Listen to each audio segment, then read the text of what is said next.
So Donald Trump says he needs his new White House ballroom because he needs a, quote, military complex. Over the weekend, he posted a thank you to AI George Washington for offering up some, quote, brilliant ideas on the matter. But he didn't get the idea from AI Washington. He's been talking about building a militarized, drone-proof ballroom for months now. They have a massive drone capacity. Not only is it drone-proof, if a drone hits it, it bounces off. It won't have any impact. But it's also meant as a drone port, so it protects all of Washington, the roof of the building.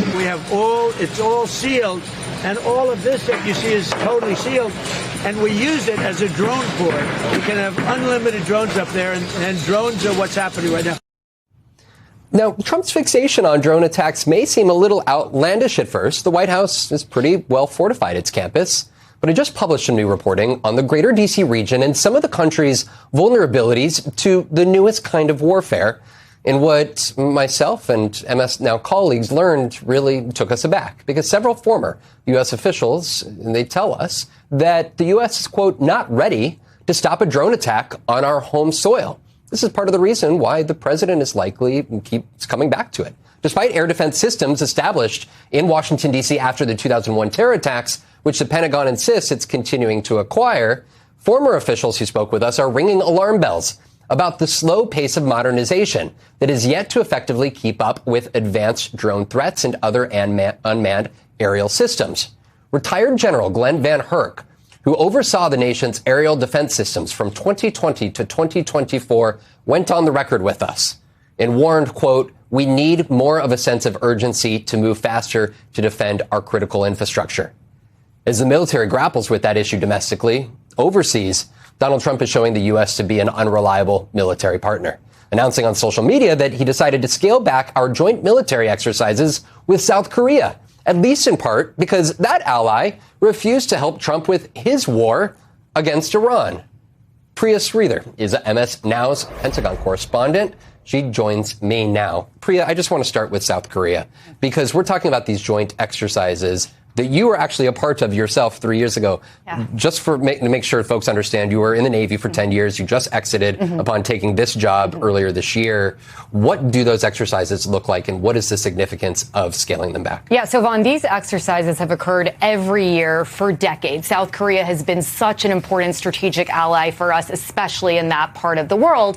And essentially what happens in exercises like this is you have a lot of live drills, and they kind of test interoperability, which is a really fancy way of essentially saying that you're rehearsing for war, okay? So you're doing live fire drills, you're doing maneuvering tactics, you're doing precision targeting, you're also practicing things like how to address drone warfare or electronic warfare, and you're also doing these sort of like hypothetical exercises about how you would respond should you have to go to war with a country like North Korea. And it's very important to rehearse things like this because you don't want to go to war with an ally and then suddenly figure out that you can't communicate with them or your systems aren't synchronizing. So that is exactly why we conduct exercises like this with strategic allies around the world every year. And you know folks that are there based in South Korea right now. What kind of a presence do we have?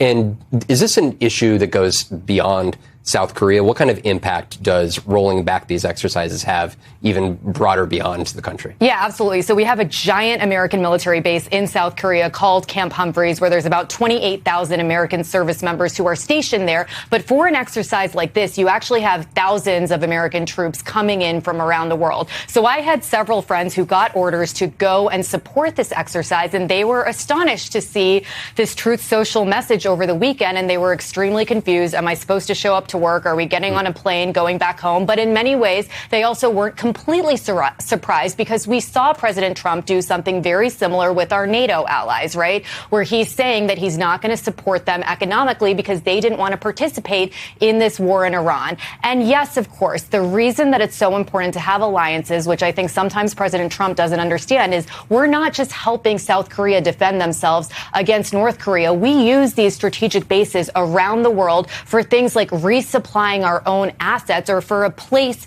to maintain a lot of our military assets. And that's become a huge talking point when it comes specifically to this war in Iran and the USS Lincoln. It's important to have these sites all over the world so we don't have to go all the way back to the United States to fix things and supply ourselves. It's worth also noting not only the military isolation, but also the economic one. It was with the president in South Korea last fall when he said that he would lower the tariff rate from 25% down to 15% in exchange for South Korea giving literally $350 billion to the United States, which was just spurring questions about how reliable is the U.S. as a partner. I want to, though, pivot here because there's also the threats to the American homeland, and usually that kind of gets lost in the conversation.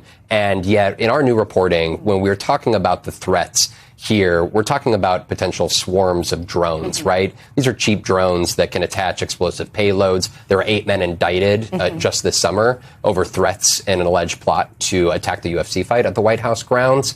From our reporting, how widespread is the concern of the U.S.'s ability and the Pentagon's ability to protect critical infrastructure sites in major American cities, Washington, D.C. right now? Yeah, this is a huge concern, Vaughn. And I think, part of the reason that we're even talking so much about President Trump's security is not only because there have been multiple assassination attempts in sort of the old-fashioned way with a person with a gun, but also we saw, obviously, this new reporting about President Trump getting on a decoy plane when he was trying to leave the NATO summit because the Qatari-gifted jet had so many security issues, which had been reported for several months.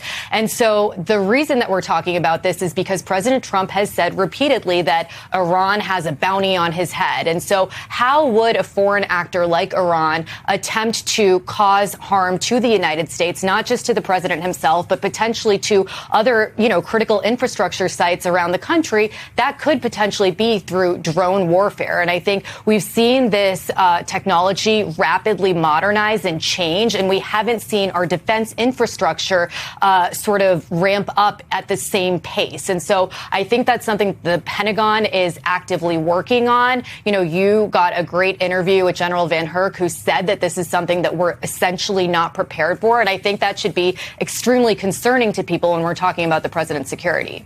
This is, especially coming off of last year when we watched the Ukrainians use 117 drones to essentially destroy 1/3 of the Russian airfield in a surprise attack. Really spurred a lot of the questions we're told inside of the Pentagon about the extent to which we're ready here at home. Priya Sridhar, you've been leading the way on your reporting the last week and a half. We appreciate you here. Thanks so much. Thanks, Vaughn.